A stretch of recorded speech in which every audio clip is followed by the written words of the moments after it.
የማነ የማነ በንጽህናሽ አደረ አደረ ሀበ ማርያም።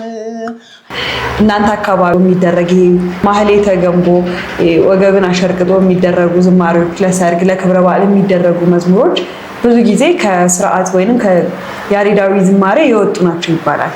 ይሄስ እንዴት ይታያል? ዲያቆን ሆናለሁ ብዬ እኔ አስቤውም አላውቅም።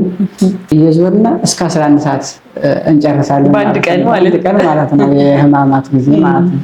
መጀመሪያ ሚስጥር እንዳየው ታንሱ እየቀልሽ እናቴን አቁርቤያለሁ። ቅዱስ ላሊበላ ለዓለም ኩነ ድምፄ ትልቅ መሰረት የሆነ የሰንበት ትምህርት ቤት ነው። ምድራዊ ኢየሩሳሌም ይባላል አምስቶቹ ማለት ነው። በስንት ዓመት የነበረ ሚስጥር ያየኸው? ከክ የሚባል በሽታ አለች እና እሷ በጣም እንትን ስታሰቃይ ነበር። ልክ እንደ ሌሎቹ አይደለም የሚዘመር፣ ተደግድጎ ቁጭም እየሰገድሽም እየቆምሽም ነው የሚዘመር። ከዛ ውሃ በጠበጥንና ስኳር አድርገን በዛ እየነከርን ልክ እንደ ሻይ እንትን በልተን ነበር። መጀመሪያ የሚሄደው ወደ ወንዱ ቤት ነው እኛ የምንሄደው ማለት ነው። ከቤተክርስቲያን እንደወጣን ቀጥታ ወደ ቤት ነው የምንሄደው። አንተ እንደዚህ ትችላለህ እንዴ? ምንድነው አላየህም ምናምን ብሎ ሲነግሩኝ እኔ ደግሞ ምንድነው የወጣን ብዬ አላሰብኩም እና አላወቅኩም። ሶበ ሰማይነ ዜናከ መጻእነ አቤከ። ስለዚህ ይሄ ማለት ከዘፈን ወይም ከጭፈራ ጋር የሚያገናኘው ነገር የለም ማለት ነው። ከዚህ በኋላ የሚወጡ ስራዎች እንዳሉ እየሰማው ነበረ። ከዚህ በኋላ የሚወጡ ስራዎችስ ምን ይመስላሉ? መቼ እንጠብቅ? የተወደዳችሁ በመላው ዓለም የምትገኙ ኦርቶዶክሳውያን ዋካ ብርሃን ሚዲያ የእግዚአብሔርን ቃል ከምንጋራባቸው ከምናገኝባቸው ሚዲያዎች መካከል በዋናነት የሚጠቀስ እንደውም በባህር ዳርና በአካባቢው ላይ በስፋት በጥሩ መንፈሳዊ እንቅስቃሴ በጥሩ መንፈሳዊ አገልግሎት ላይ የሚሳተፍ ሚዲያ ነው። ዋካ ብርሃን ሚዲያን ሁላችሁም እንድታጋሩት እንድትወዳጁት በዚሁ ማሳሰብ ፈልጋለሁ። ዋካ ብርሃን ሚዲያን በምትወዳጁበት ጊዜ እግዚአብሔርን ቃል ትማራላችሁ፣ አገልግሎቱን ትደግፋላችሁ። በአገልግሎቱ ደግሞ እሱ ጉባኤ ቤቶችን፣ ገዳማትን፣ አድባራትን ያስተዋውቃል፣ ይደግፋል። ዋካ ብርሃን ሚዲያ ማለት ነው። እንግዲህ ዋካ ብርሃን ሚዲያን መወዳጀት፣ ማጋራት፣ መጋራት ይህን ሁሉ አገልግሎት መደገፍ መሆኑን በዚሁ ማሳሰብ ፈልጋለሁ። አመሰግናለሁ። ሰላም ጤና ይስጥልን ውድ የዋካ ብርሃን ሚዲያ ተከታታዮቻችን እንደምን አላችሁ? ይህ ዋካ ብርሃን ሚዲያ ዛሬ ለየት ባለ ፕሮግራም ከአንድ እንግዳ ጋር ተገኝቻለሁ። እንግዳዬ ዘማሪ ዲያቆን ሲሆን እንግዳችን ራሱን ያስተዋውቅልናል። እንኳን ደህና መጣ። እንኳን ደህና ቆያችሁ። ለዋካ ብርሃን ሚዲያ ቤተሰቦቻችን እስኪ ራስህን አስተዋውቅልን። ዘማሪ ዲያቆን ዮሐንስ ምስጌ ይባላል። ይሄ የዋናው ስሜ ነው። በባህር ዳር ደግሞ በጉባኤ ቤት ደግሞ የሚጠሩኝ ዘማሪ ዲያቆን ሳሙኤል ተብዬ እጠራለሁ። ዘማሪ ዲያቆን ዮሐንስ እንኳን ወደ ዋካ ብርሃን ሚዲያ በሰላም መጣ። እንኳን ሰላም ቆያችሁ። አገልግሎት እንዴት ነው? ወደ አገልግሎት ወደ ድቁናው እንዴት መጣ? ወደ ድቁና ስገባ ከመጀመሪያው ስጀምርልሽ ዲያቆን ሆናለሁ ብዬ እኔ አስቤውም አላውቅም። ትምህርት ቤት 4 ወደ 5 እንዳለፍኩ ነው። አባቴ ካህን ናቸው። የቅዱስ ላሊበላ ርዕሰ አድባራት ቤተ ማርያም እሳቸው ሊቀ ገበዝ ናቸው እና እሱ አባቴ ካህኑ አንድ ልጅ ለመተካት ይፈልጋል እና እኔም ፍላጎቱም አልነበረኝም። ወደ ድቁና ዲያቆን ደግሞ ለመማር ምንም እንትን አልፈለኩም ነበር። በግድ ነው 4 ወደ 5 እንዳለፍኩኝ እንትን ያቋረጥኩት ትምህርት ዓለማዊ ትምህርት። ከዛ ከ2 ዓመት በኋላ ምንም ነገር ሳልማር ኳስ ነበር የሚሄድ የነበር። መጀመሪያ ማለት ኳስ በጣም ወድ ነበር። ኳስ እየሄድኩኝ ወይ ትምህርት አልተማርኩም። ከዛ መጨረሻ ላይ አባቴ በጣም እንትን አዘነና እንግዲህ ወይ ልጅ ማታወጣ ተብዬ ነው እንጂ ብትማር ጥሩ ነበር፣ እንግዲህ መንገዱን አሳይቻለሁ አንተ ነህ የምታውቀው። ከዛ ነፃ አደረገኝ፣ አይቆጣጠረኝም እና በዛን ሰዓት ቀን ጀምሮ እኔም እንትን አላልኩም ነበር። ፍላጎቱም ስላልነበረኝ በቃ እንኳን አልተቆጣጠርከኝ ብዬ ነበር እንትን ስል የነበረው ሲጫወትም በቃ ሌላ ከዛው ስትኖሪ ጓደኞች ይሻሉ እነሱ ጋር አብረሽ ብዙ ነገር እንትን እንላለንና ከዛ ከ2009 ላይ ጀምሬ ነው እንትን ያልኩት። ከ2009 9ኛ ክፍል እያለሁ ወደ ባህር ዳር ልማር ቄስ ትምህርት ብዬ ጠየቅኩት። ከዛ ምንም ነገር አልተማርኩም። በጣም ደስ ያለው ከዛ እሺ ብሎ አዋን ተምረህልኝ የፈለከውን አደርግልሃለሁ ብሎ ከዛ ባህር ዳር ቀበሌ 13 ዮሐንስ ቤተክርስቲያን መማር ጀመርኩኝ። የቆሎ ትምህርት ቤት እየለመን ተስማሩ ማርያም እያልን 2 ዓመት ተማርኩኝ። ቁጥር ጀምሬ እስከ ቅዳሴውን እስኪጨርስ ድረስ እንትን አልኩኝ፣ ግብረ ድቁናውን ማለት ነው። ከዛ እሱን ከተማርኩ በኋላ ወደ ሀገር ቤት ሄድኩኝ፣ ወደ ቅዱስ ላሊበላ። ከዛ ቀን ጀምሮ ነው ኢቨን እንኳን ተምሬ ዲያቆን ወይም ደግሞ አገልግሎት ቀጥታ አይደለም የገባሁት። መጀመሪያ ትምህርቱን ትማሪያለሽ፣ ስርዓት የሚያሟላውን ነገር ዲያቆን ሲባል ትምህርቱን ተምረሽ ብቻ አይደለም ዲያቆን መሆን ያለብሽ። ቀጥታ ትምህርት ትማሪያለሽ ስለ ሃይማኖትሽ። ሰንበት ትምህርት ቤትም በጎን ደግሞ እማር ነበረ። የቅዱስ ላሊበላ ደብረ ብርሃን ሰንበት ትምህርት ቤት እነሱ ጋር እንትን እላለሁ። የትምህርት ሃይማኖት የተለያዩ ኮርሶች ይሰጣሉ፣ በጎን እማር ነበር። ከዛ በኋላ ያንን ከተማርኩ በኋላ ነው ስለ ሃይማኖቴን ካወቅኩ በኋላ ቤተክርስቲያን ሁሌም ገበዝ ስለሆነ አንዳንድ መጽሐፎችን ያስነብበኝ ነበር አባቴ ማለት ነው። የብራና መጽሐፎች አሉ፣ እነሱን እያነበብኩኝ ከሂደት በኋላ ነው ሚስጥር አየሁኝ። ከዛ መቀደስ ጀመርኩኝ። ስቀድስ ለመጀመሪያ ጊዜ እናቴ ተስላ ነበረ። ልጄ ዲያቆን ሆኖ በሱ እጅ ተቀብዬ ብላ ማለት ነው። እና መጀመሪያ ሚስጥር እንዳየው ታንሱ ብዬ ቀድሼ እናቴን አቁርቤያለሁ። እና ይሄን ለእሷም ለእኔም ትልቅ ደስታ ነው የፈጠረብኝ። እና በኋላ ነው የነገረችኝ። እኔ እኮ እንዲህ ብዬ ልስዬ ነበረ ስለቴ ደረሰልኝ፣ አንተም ዲያቆን ሆንክ ነው። እና የሆነ ሰዓት ላይ በአገልግሎት ስኖር ብዙ ፈተናዎች አሉ። የሆነ ነገር እንትን ስትይ በዕለቱ እንዳጋጣሚ መዝሙርም ትንሽ ሞካከል ነበር። ሰንበት ትምህርት ቤት ምናምን ይሰጡኛል። የሆነ ማይክም ሲባል እያንዳንዳቸውን እንትን እላለሁ፣ ይዘምራለሁ። እና እኔ ድምፃም ነኝ ብዬ አላቅም ነበር። ሰንበት ትምህርት ቤት አንተ ጎበዝ ነህ፣ እንደዚህ መዝሙር ታወጣለህ፣ ለምን አትዘምርም? አጠንክረው ደህና አድርገህ እንትን በልበት ግፋበት ምናምን ሲሉ ያንን ነገር እኔ እንደሆነ ድምፅ ብዬ እንትን አላልኩም ነበርና ከዛ እንደዚህ ውድል የሆነ በዓል ላይ ሲሆን ወረብ ምናምን የተለያዩ ዝማሬዎች ሲሆን እዘምራለሁ። ከዛ በኋላ ያለውን እድገት ሳይ ኦኬ በቃ ስለዚህ መዘመር አለብኝ ብዬ ጀመርኩ። ከዛ ሰንበት ትምህርት ቤት በጣም ለድምፄ ትልቅ መሰረት የሆነ የሰንበት ትምህርት ቤት ነው። ሰንበት ትምህርት ቤት እንዘምራለን፣ ቮካል እንስራ ብለን እንወጣለን። ብዙ ነገሮች ጓደኞች አሉኝ። አንዳንድ ጓደኞች በጣም ወዳቸው ማከብራቸው፣ በእውቀትም አንዳንድ ነገር የሚነግሩኝ ማለት ነው። እና እነሱ እንደዛ እያደረግን ዘመር መዝሙር አወጣሁ። ለመጀመሪያ ጊዜ ያወጣ ነው አልበም ነው። ከአልበሙ እያንዳንዱ ለእኔ 5 መዝሙር ደርሶኛል። 3 ሆነን ነው የዘመር። ዘማሪ ዲያቆን ሙሉጌታ፣ ዘማሪት ሳራ ደጀን ይባላሉ። ሁለቶቹ ጓደኞቼ ጋር አብረን አወጣን የአልበም ልቃን ማለት ነው። ለመጀመሪያ ጊዜ አልበም ከዚህ በፊት ያወጡ ወንድሞች ጓደኞች ነበሩ፣ ግን የኛ ለየት አድርገን የምንድነው ምረቃን ሁሉ አዘጋጅተን ማለት ነው። እና እሱን ሰርተን ነበረ። እና እኔ መዝሙር ስዘምር አንደኛ የዘመርኩበት ወይም ድምፄ ስላማረ ብዬ አይደለም የዘመርኩት። እግዚአብሔር በሰጠኝ ጸጋ እግዚአብሔርን ማመስገን አለብኝ ብዬ አምናለሁ። ይሄን ነው የኔ ፍላጎት የነበረ። እንደገና ደግሞ አንድ መዝሙር ስዘምር ለምዕመናን ለሰው ምን ያስተምራል የሚለውን እሱን እንትን እላለሁ። እና በይበልጥ ከልጅነት ጀምሮ ስሰማ ያደኩት የኪነ ጥበብ መዝሙር ነው። እና የኪነ ጥበብ መዝሙር በጣም የምወድ፣ ሁሌም በአውደ ምሕረት ላይ ይከፈታል። እሱን ለማዳመጥ ነው። ከቤት ቅርብ ስለሆነ ወጥቼ እዛ አውደ ምሕረት ነው የምውል። ከአውደ ምሕረት ወደ ቤት፣ ከቤት ወደ አውደ ምሕረት፣ በቃ እንደዚህ ነው ያደኩት የነበረ በቅዱስ ላሊበላ ማለት ነው። የልጅነታችንን ያሳመረልን መዝሙር ነው። ብዙ ጊዜ ኪነ ጥበብ መዝሙሮች ልጅነታችን ላይ ያዳመጥናቸው ያደግናቸው መዝሙሮች ናቸው። ኪነ ጥበብ በጣም ዜማ አለው፣ አይሰላችሁም። ልክ እንደ ጸሎቱም ሆኖም ያገለግላሉ። እና እነሱን እዘምር ነበር። ከዛ እንደ አጋጣሚ አንድ ወንድም ዘማሪ ዲያቆን ሙሉቀን የሚባል አለ። ለምን ክራር አትማርም ብሎ እንትን ብሎ ነበርና ወደ አዲስ አበባ እጅ ክራር ተምሬያለሁ። ያው ብዙም ፐርፌክት ባልሆነም በትንሹ እሞክራለሁ፣ ዘምራለሁ በክራር። እሱም ደግሞ ክራር ደግሞ አግዞኛል። የድምፅ መስተካከል መሳሪያ ጋር እንዴት እንደ አብረሽ እንደምትዋሃጅ እሱን እንትን ብያለሁ። እነሱ ስለረዳኝ በዛ ሰዓት ክራር ትምህርት ከተማርኩ በኋላ ነው።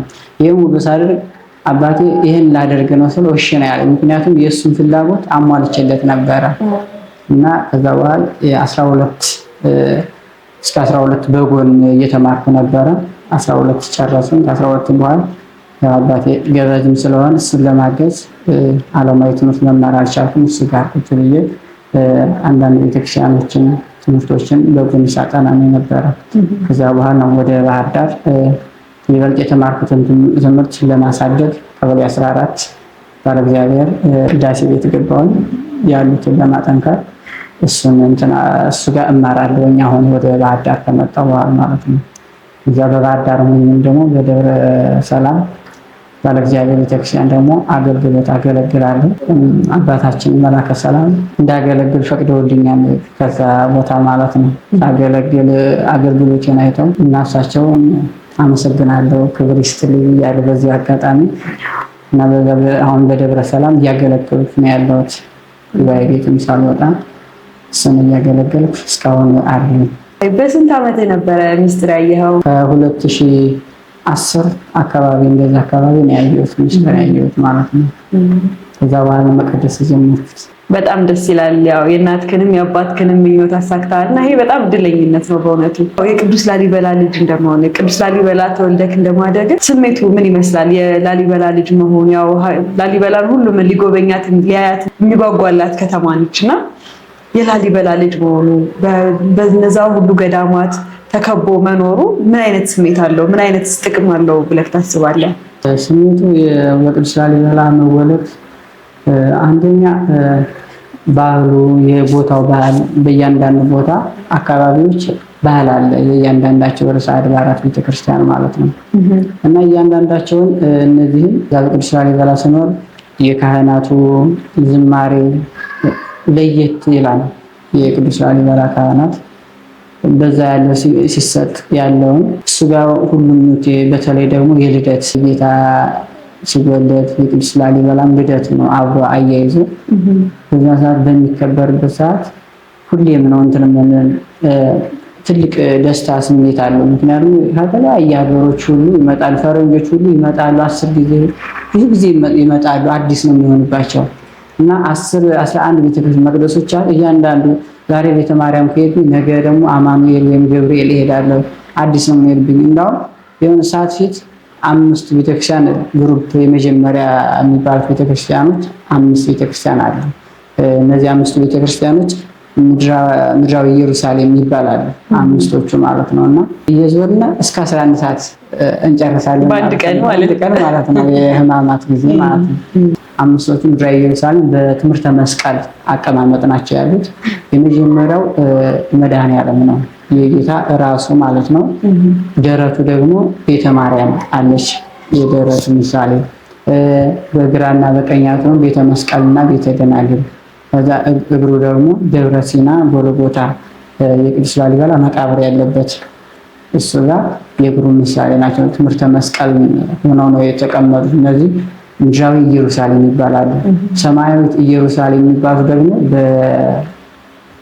ከገብርኤል ጀምረን ገብርኤል፣ መርቆሬዎስ፣ አባ ሊባኖስ፣ አማኑኤል፣ እዛ ጊዮርጊስ፣ እነዚህ ምድራዊ ሰማያዊ ኢየሩሳሌም ይባላሉ ማለት ነው። እናም የመጀመሪያዎቹ ላይ ግሩፕ ከዛ ሁሌም ሕፃን ሳለን የምትቀርበን ሰፈራችን መዛች ስለሆነች እንሄዳለን፣ እንማራለን፣ ቤተክርስቲያን እናስቀድሳለን። በዛኛ ያለውን ቦታ አናውቀውም እና በፎቶ በስልክ ሳይሄድም የት ነው እንል ነበረ ማለት ነው። እና እዚህ አማኑኤል እኮ ነው ብለን የሆነ ሰዓት እሑድ ተቀጣጣሪ ጓደኞች እንሄዳለን፣ ጨለማው ጋር እንሄዳለን፣ ብዙ እናሳልፋለን። እና የምናየው አሁን ለምሳሌ የስቅለት ስንሄድ እያንዳንዱ ቤተክርስቲያን ነው የምንሰግድ። መድኃኔዓለም እንሰግዳለን፣ ቤተ ማርያም፣ መስቀል ደናገያ በየ11 ቤተክርስቲያን እና ያንን ዙሪያ በቃ ሙሉ ቀን ወይ እንሰግዳለን፣ ጸሎት እናደርጋለን። ከዛ ደግሞ ይደክመናል፣ እናርፋለን ምናምን እንደዚህ እያደረግን ያለ ላይፍ ለእኔ በጣም ትልቅ ነገር ነው። በዛ መወሉ ማለት ነው። ወደዚህ ስመጣ አንድ ቤተክርስቲያን ቁጭ ብለሽ ሰግደሽ ምናምን በጣም ይጨንቀኛል። እና ያንን እኔ የማስበው ከዛ ሳድርግ የነበር ነው። ዛሬ መድኃኒዓለም መሰገድኩ ነገ ደግሞ እንትና ሰግዶ ምናምን ብያ ነው አስቤ የሚሄድ። እዚህ ግን አንድ ቦታ ሁሉም ደግሞ ደስ የሚለው ደግሞ እዚህ ወደ ባህር ዳር ስንመጣ ሁሉም ምዕመናን ይመጣል። ተጫስታያለ ሰው ምናምን እና ደስታ አለ። እውነት ነው። በጣም ደስ ይላል። ያው የላሊበላ ልጅ መሆን ያው እድለኝነት መሆኑን እኛም እዚህ ያለነው እንመሰክራለን። አንድ ዝማሬ እንዳለ አውቃለሁ፣ የላሊበላ ዝማሬና እስኪ ትንሽ በድምጽህ በልልን። ድንጋዩ እንደ ሰም የቀለጠልህ አፈርና እንጨት ውሃውን ትተህ 10 ቤተ መቅደስ ከዓለት የሰራህ ቅዱስ ላሊበላ ለዓለም ኩነህ እጅግ ረቂቅ ነው የአምላክ ጥበብ ለወዳጁ ሲሰጥ የሕፃን ጥበብ እሱን ለማመስገን ያእባን ድምፅ የጸሎት መጽሐፍ ሁሌ የሚነበብ የስሙ ትርጓሜ ማር ይበላል ነው ንፎች ተነበዩ ንግስናህን ቀድመው ድንጋዩ እንደ ሰም የቀለጠልህ አፈርና እንጨት ውሃውን ትተህ 10 ቤተ መቅደስ ከዓለት የሰራህ ቅዱስ ላሊበላ ለዓለም ኩነህ። ዝማሬ መላእክትን ያሰማልን። ይሄ መዝሙር ያው ያንተ መዝሙር እንደሆነ ይታወቅ። ምን ላይ ነው የተለቀቀው? በማህቶች ዩቲዩብ ነው የተለቀቀው። ሁላችሁም እየገባችሁ ማህቶች ዩቲዩብ ላይ እንድታዳምጡ እንጋብዛለን። እሺ፣ ወደ ባህር ዳር ከመጣህ በኋላ ትምህርት የጀመርከው ዮሐንስ ቤተክርስቲያን እንደሆነ ነግረኸኛል። ዮሐንስ ቤተክርስቲያን ከመጣህ በኋላ እንዴት ነው ከላሊበላ ወጥቶ ባህር ዳርን መልመድ አልከበደህም? በመሀል ሲያጋጠመህ አስቂኝ ሊሆን ይችላል፣ አሳዛኝ ሊሆን ይችላል። ገጠመኝ ካለ እስኪ በዚህ ትንሽ ይጨንቃል። ከሀገር ቤት ወጥተሽ ወደ ትምህርት ዓለም ስትገቢ አንደኛ ከእናትና አባትሽ ወጥተሽ ነው የምትሄጂው። እኔ ደግሞ ይሄን አልለመድኩም ነበር። ለመጀመሪያ ጊዜ ነው ወደ ባህር ዳር የመጣሁት። ከዛ በኋላ ያው በእንትን ቤት በጉባኤ ቤት ስትሄጂ እከክ የሚባል በሽታ አለች እና እሷ በጣም እንትን ስታሰቃይ ነበር። ቀለም ሁሉ እንትን መድኃኒት አጋጣሚ እኔ አልያዘኝም ነበርና መድኃኒት ይሰጣሉ የከክ በሽታ ብሎ ማለት ነው። በአንድ ላይ ምናምን ሆነ በጣም ተቸግረን ነው። ምክንያቱም ከአንዱ ጎጆ ቤት 5 6 ሆነን ነው የምንተኛ። አልጋ አነባብረን ምናምን ከአንዱ አልጋ ሁለትም ሶስትም እንሆናለን እና እንደዛ ያደረግ በዛ በሙቀት የሚፈጠር እንትን ነው በሽታ ነውና እሱን እንትን እያል ያው የቆሎ ትምህርት ቤት ሆኖ ያለፈ ይሄን ያልያዘው ሰው አይኖርም። ሁሉም ሰው አልፎበታል። እና እንዳይይዘን ብለን ስንቀባው መድኃኒቱ እንደገና አስነስቶ ነው የሚያድነው እና እኛ አልያዘንም ነበርና እንደአጋጣሚ ስንቀባው ያንን ቆይቶ እንደገና እንዳዲስ አሞን የነበረውና አስቸጋሪ ነው። ያው የከክ እንትን የቆሎ ትምህርት ቤት በጣም ይቸገራሉ። አሁን ግን ከዛ በኋላ ነው ያንን እንትን እያልን ያሳለፍነው። በልማሉ ደግሞ ትምህርት ስታስተምሪ አሁን ጉባኤ ቤት ስቴጅ ወይም አንቺ በትምህርት ትንሽ ከፍ ካልሽ ደቀ መዝሙር አሉ ትናንሾች ህፃኖች ከዝቅ ብሎ የሚማሩ ቁጥር ወይም ደግሞ ዳዊት የሚማሩ ካሉ እነሱን አንቺ በላይ እያስተማርሽ እነሱ ደግሞ ተክዘው ያመጣሉ። እነሱን ታስተምሪያለሽ። ልክ እንደዚህ ነው የምናደርግ። የሆነ ሰዓት ላይ እንዳጋጣሚ ትከዛም የሚሄደ ሰው የሚላ ቁጭ ብለን ነበረ እና እንትን ያልነው ከዛ እራበን በጣም ማለት ነው። እና አንድ ተማሪ እሱ ይዞት የመጣው የደረቀ ዳቦ ቤት ስንሄድ ደርቋል እና እሱን በቢጫ ክሪስታል ሰታና ነበርና እሱን አስቀምጠነዋልና በጣም ድርቅ ብሏል። እንዳንበላው በጣም እንትን የከረረ ነውና ምን እናድርግ ወይም ደግሞ የሆነ ነገር አፍልተን ሽሮ ምናምን የለም። ከዛ ውሃ በጠበጥንና ስኳር አድርገን በዛ እየነከርን ልክ እንደ ሻይ እንትን በልተን ነበር እና ይሄ እንትን ሳስታውስ ያለው እንትን በረከት ነው ብዬ ነው የማምን። በእንተ ማርያም ስለመብራን ብለሽ እንትን ስትለምን ጥቅም አለው። የእመቤታችንን ስም ተማጽነሽ የምትቀበል ያ ትምህርትን ይገልጻል። ላሊበላ ሆኜ እዚህ ጎጃም ባህር ዳር ስንማ ትልቅ እውቀት የተሻለ ደብረ አባይ አሁን ለምሳሌ በቅዱስ ላሊበላ ብዙም አባቶች የነበረ ትምህርት በሰረር ኩላ የቅዳሴ ትምህርት አለ በቅዱስ ላሊበላ ይታወቃል።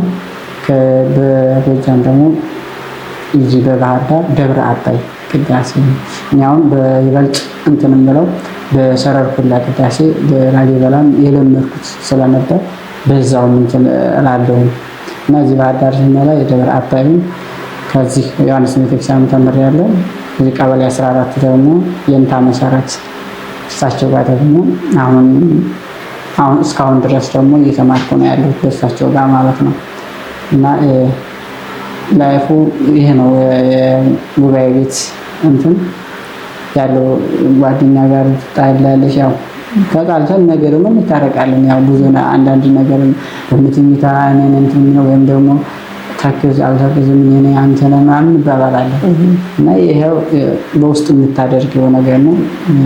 ብዙ ማለት ደስ ይላል በጣም በእውነቱ። ወቅቱ የሰርግ ወቅት ነው። አንተ ደግሞ የቲክቶክ ላይ የሆነ ጊዜ ቫይራል የወጣ ቪዲዮ ነበረ።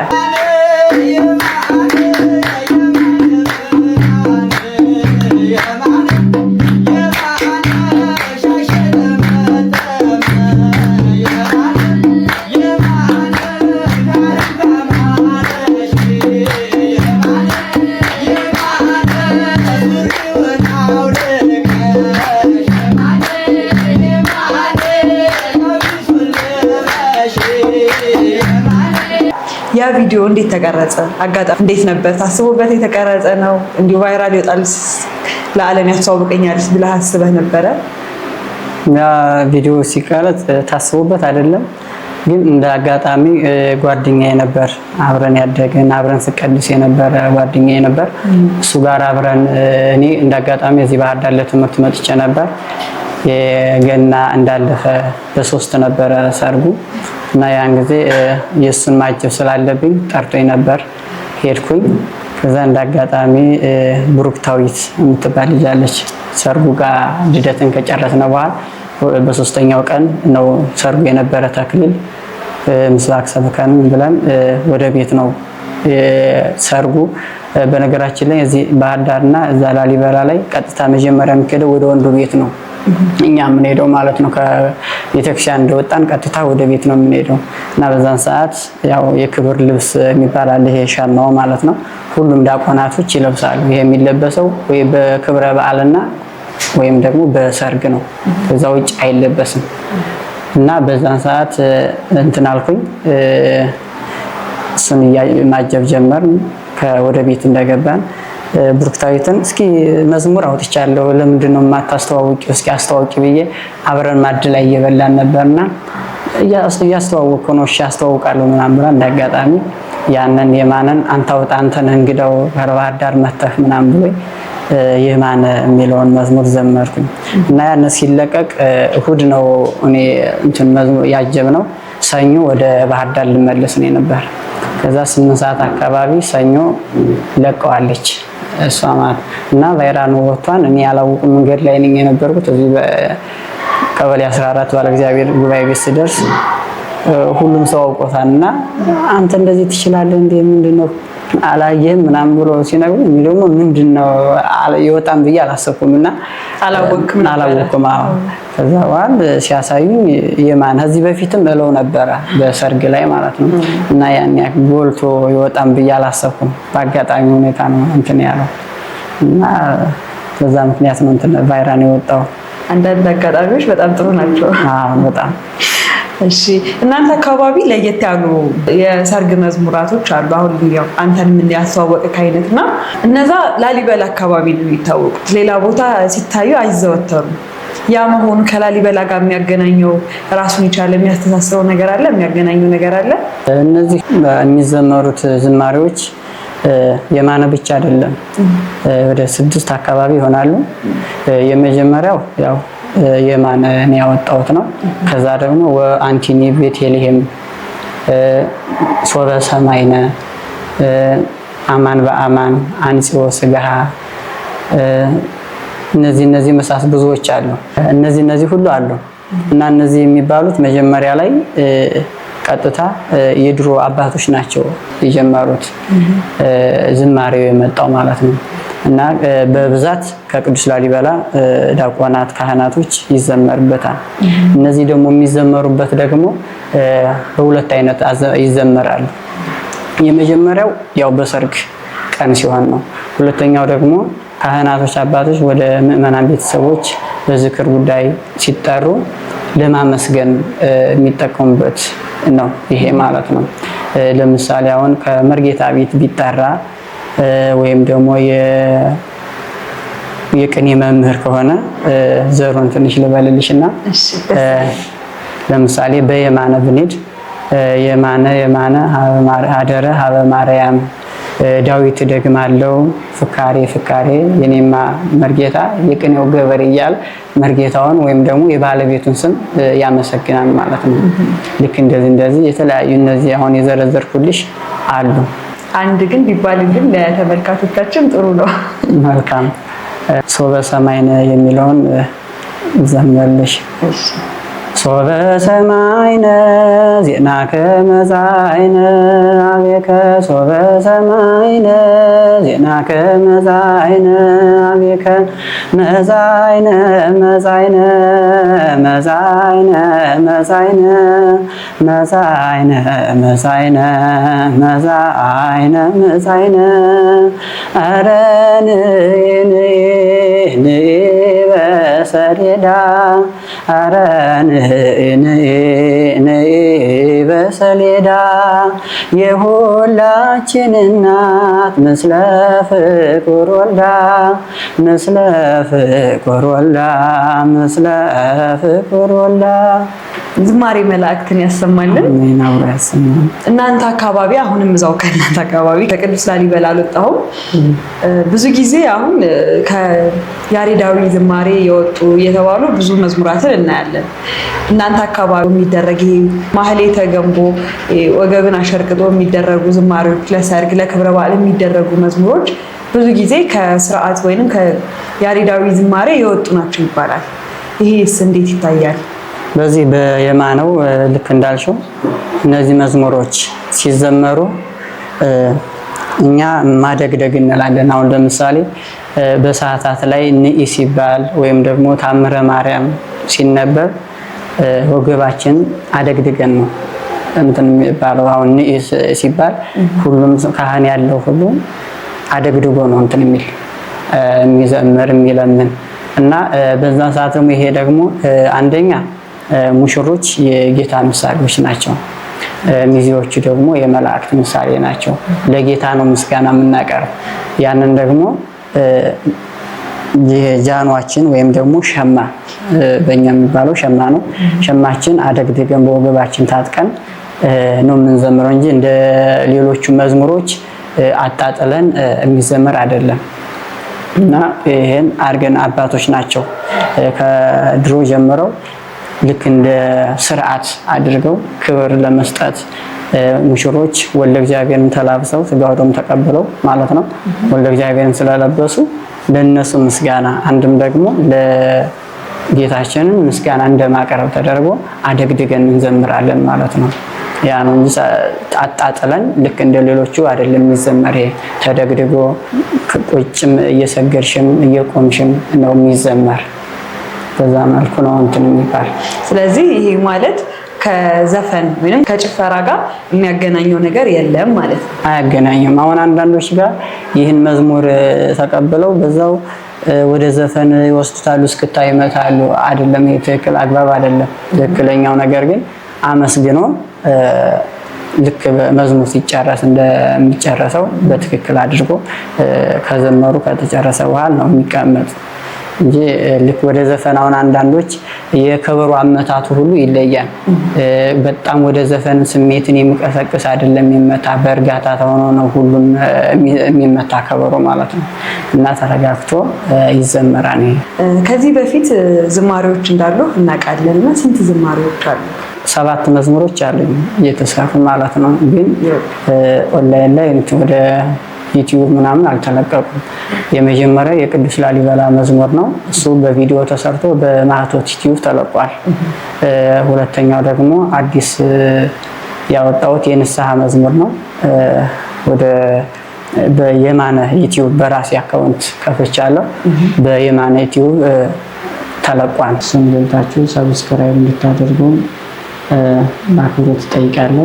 ከመዝሙሮቹ ደግሞ ይበልጥ የምወደው ወደ ንስሐ አደላለሁኝና ያው የንስሐ መዝሙር እወዳለሁ። እስኪ እንግዲህ መዝሙርህን ትንሽ ብንሰማው ደስ ይለናል። መልካም። እሺ።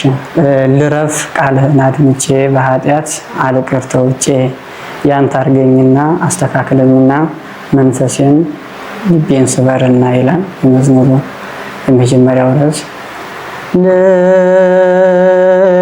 ልረፍ ቃልህን አድምጬ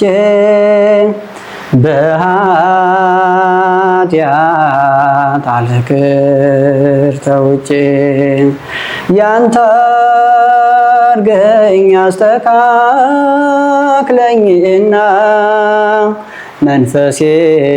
መንፈሴን ልቤን ስበርና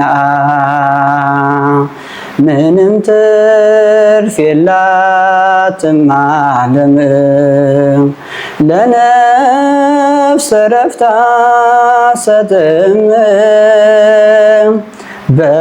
በኃጢአት ገመዴ ይፈታ በሕይወት ያንተ ልሁን ጌታ በሕይወት ያንተ ልሁን ጌታ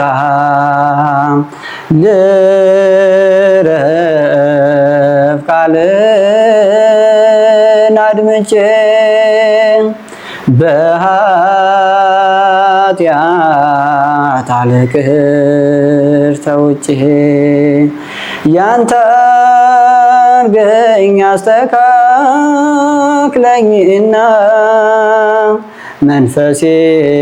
መንፈሴን ልቤን ስበርና ዝማሬ መላእክትን ያሰማልን። በእውነት በጣም ደስ የሚል የንስሐ መዝሙር ነው። ከዚህ በኋላም ያው የሚወጡ ስራዎች እንዳሉ እየሰማው ነበረ።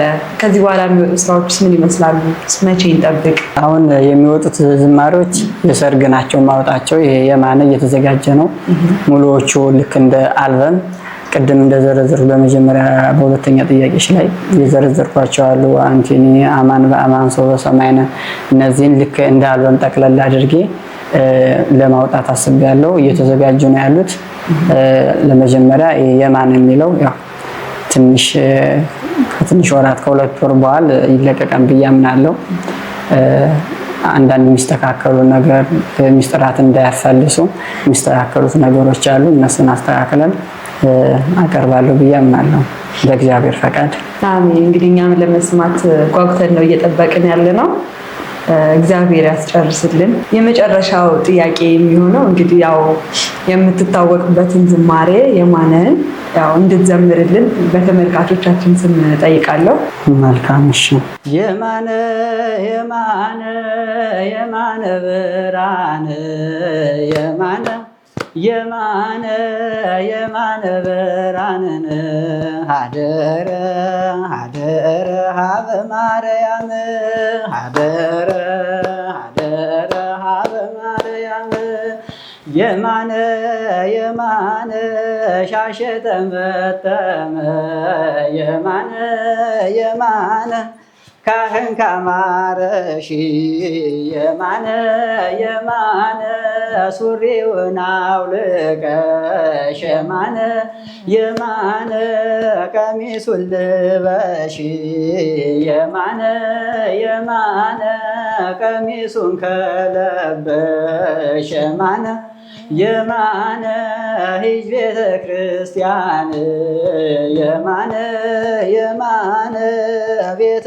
ክርስቲያን ሄደሽ የማነ የማነ ዳዊቱን ድገሚ የማነ የማነ ዳዊቱን ከደገምሽ የማነ የማነ ለንስሐ አባትሽ የማነ የማነ ሁሉን ተናገሪ የማነ የማነ እሱን ከተናገርሽ የማነ የማነ ፈርመሽ ውሰጂው የማነ የማነ በንጽህናሽ አደረ አደረ ሀበ ማርያም አደረ አደረ ሀበ ማርያም።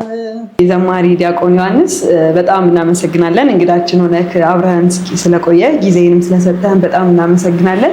በመጨረሻም አሁን ላለው ትውልድ በተለይ ደግሞ መንፈሳዊ ህይወት ውስጥ እንዳንተ በዝማሬ በዲቁና ለሚያገለግሉ ወጣቶች ማስተላለፍ የምትፈልገው በዛውም ደግሞ እዚህ ለመድረስህ ማመስገን የምትፈልጋቸው አካላት ካሉ እስኪ እድሉን ልስጥህ። አንድ ነገር ትምህርትን ከዲቁና ብጀምር፣ ለምሳሌ በዲቁና የሚያገለግሉ ዲያቆናቶች አሉ። መጀመሪያ መወሰን ያለብን ቤተክርስቲያንን ስናገለግል ቅጥረኛነን ብለን መውጣት አለብን። ከቅጥረኛነት ማለት ነው። አገልግሎት ስናገለግል በፍቅር ደስ ብሎን ወደ ቤተክርስቲያን ስናገለግል መሆን አለበት ብዬ አምናለሁ። ምክንያቱም ወደ ቤተክርስቲያን ነው የምንሄድ፣ እግዚአብሔርን ነው የምናገኝ፣ እሱን ነው የምናገለግል እና ይህን በፍቅር ደስ ብሎን እንድናገለግል ብዬ አምናለሁ። ሊደክም ይችላል፣ ብዙ ፈተና አለው። አሁን ወደ ካህናቶች አባቶች ድካም አለ፣ ብዙ ነገር ስላለ ያው ድካማቸውም እንዳለ ሆኖ ወደ እግዚአብሔር ስንሄድ በፍቅር ደስ ብሎን ማገልገል አለብን ብዬ አምናለሁ። ከሁሉም ሰው አሁን አንዳንድ በሁሉም ቦታ ያለ አንድ እንዳውም መምህር አባታችን አቡነ ጴጥሮስ ያስተምሩ ከቅጥረኛነት መውጣት አለብን ብሎ የሆነ ትምህርት እየሰበኩ ነበር። በቲክቶክ ነበር ያየሁት እና ልክ እንደዛ መሆን አለብን እና ራሴንም አስባለሁ። ምክንያቱም ወደ ቤተክርስቲያን ስንሄድ እንደ ስራ አድርገን መሄድ የለብንም። ስንዘምር ማለት ነው ወይም ደግሞ ስናገለግል ስንቀድስ ደስ ብሎን እግዚአብሔር ጋር ማገልገላችን ስንድናድር ከዛ ደግሞ ወደ መዝሙር ስንመጣ ደግሞ ስንዘምር በእይታ ሳይሆን ምንድን ነው የምዘምረው፣ ለምዕመናን ያስተምራል ወይስ አያስተምርም የሚለውን ነገር እሱን ትኩረት ማድረግ ያለብን እያምናለሁ። ምክንያቱም ብለን ሁሉም ሰው አሁን አንዳንዶች ከስርዓት የወጡ ዝማሬ ምናምን ሁሉ አሉ እና እነዚህ አስተውለን ያሬዳዊ ዝማሬዎች መሆን አለባቸው። እያንዳንዱ አሁን ቅዳሴ አይሰለችም፣ ሁሌም ብትዩ እንትን አይልም፣ አይሰለችም። እና አሁን ልክ እንደ ኪነ ጥበብ መዝሙሮች ብዙ አሉና እነዚህን መዝሙሮች በዛ መሰረት የሚያስተምሩ መሆን አለበት። በዚህ ትውልዱ እንትን ቢል አምናለሁ። እንደ እግዚአብሔር ማመስገን ፈልገው መጀመሪያ ከልጅነት እስከ እውቀት ስላደረሰኝ ለልዑል እግዚአብሔር ክብር ምስጋና ይግባው። ለእሱ የማትለየው እናታችን ቅድስት ድንግል ማርያም ለእሷም ክብር ምስጋና ይድረሳት። ከዛ ሲቀጥል ለቤተሰቦቼ አባቴ፣ እናቴ፣ ወንድሞቼ ሁሉ እነዚህ ሁሉ እኔን ትልቅ ደረጃ እንድደርስ እስካሁን ከጎኔ ሁሉ አሉ። ከዛ ጓደኞች አሉ የምወዳቸው በጣም ማከብራቸው ስማቸውን ባልጠራቸውም ብዙ አሉና እነሱን ደግሞ በያሉበት ክብር እግዚአብሔር ይስጥልኝ እያሉ ከዛ ደግሞ ከዚህ ወደ ባህር ዳር ስመጣ ደግሞ ትልቁን ትምህርት ሲያስተምሩኝ የነበሩ የእንታ መሰረት እግዚአብሔር ያቅርብልኝ። እየተማርኩ ደግሞ ከቤቱ እንዳልጠፋ ደግሞ ከየት መጣ ከምን መጣ ሳይሉ ልክ እንደ ልጅ እንደ አባት ሆኖ ደግሞ በቤተ መቅደሱ እንዳገለግል ላደረጉልኝ በአባታችን በክቡር መላከ ሰላም እግዚአብሔር አምላክ የልቦናቸውን መሻት ይፈጽምልኝ፣ በያሉበት ይጠብቅልኝ ብዬ አምናለሁ። አሜን አሜን። ያው አገልግሎትን እግዚአብሔር ይቀበል፣ እግዚአብሔር ይርዳ። ዋካ ብርሃን ሚዲያ ስም በጣም ከልብ እናመሰግናለን እንግዳችን ሆነህ ስለተገኘ። እኔም እግዚአብሔር ይስጥልን አክብራችሁ ወደዚህ ሚዲያ ስለጠራችሁን ክብር ምስጋና ይስጥልን። እናንተም ጭምር መምህር ነቢዩንም ሁሉ እግዚአብሔር የልቦናችሁን መሻት ይፈጽምልኝ። አመሰግናለን። ውድ የዋካ ብርሃን ሚዲያ ቤተሰቦቻችን እስካሁን ሰዓት ድረስ አብራችሁን ስለቆያችሁ ከልብ እናመሰግናለን። ቀጣይ በሌላ በአዲስ እንግዳ በአዲስ ፕሮግራም እስክንገናኝ መልካም ጊዜ። የተወደዳችሁ በመላው ዓለም የምትገኙ ኦርቶዶክሳውያን ዋካ ብርሃን ሚዲያ የእግዚአብሔርን ቃል ከምንጋራባቸው ከምናገኝባቸው ሚዲያዎች መካከል በዋናነት የሚጠቀስ እንደውም በባህር ዳርና በአካባቢው ላይ በስፋት በጥሩ መንፈሳዊ እንቅስቃሴ በጥሩ መንፈሳዊ አገልግሎት ላይ የሚሳተፍ ሚዲያ ነው። ዋካ ብርሃን ሚዲያን ሁላችሁም እንድታጋሩት እንድትወዳጁት በዚሁ ማሳሰብ ፈልጋለሁ። ዋካ ብርሃን ሚዲያን በምትወዳጁበት ጊዜ እግዚአብሔርን ቃል ትማራላችሁ፣ አገልግሎቱን ትደግፋላችሁ። በአገልግሎቱ ደግሞ እሱ ጉባኤ ቤቶችን፣ ገዳማትን፣ አድባራትን ያስተዋውቃል፣ ይደግፋል። ዋካ ብርሃን ሚዲያ ማለት ነው። እንግዲህ ዋካ ብርሃን ሚዲያን መወዳጀት፣ ማጋራት፣ መጋራት ይህን ሁሉ አገልግሎት መደገፍ መሆኑን በዚሁ ማሳሰብ ፈልጋለሁ። አመሰግናለሁ።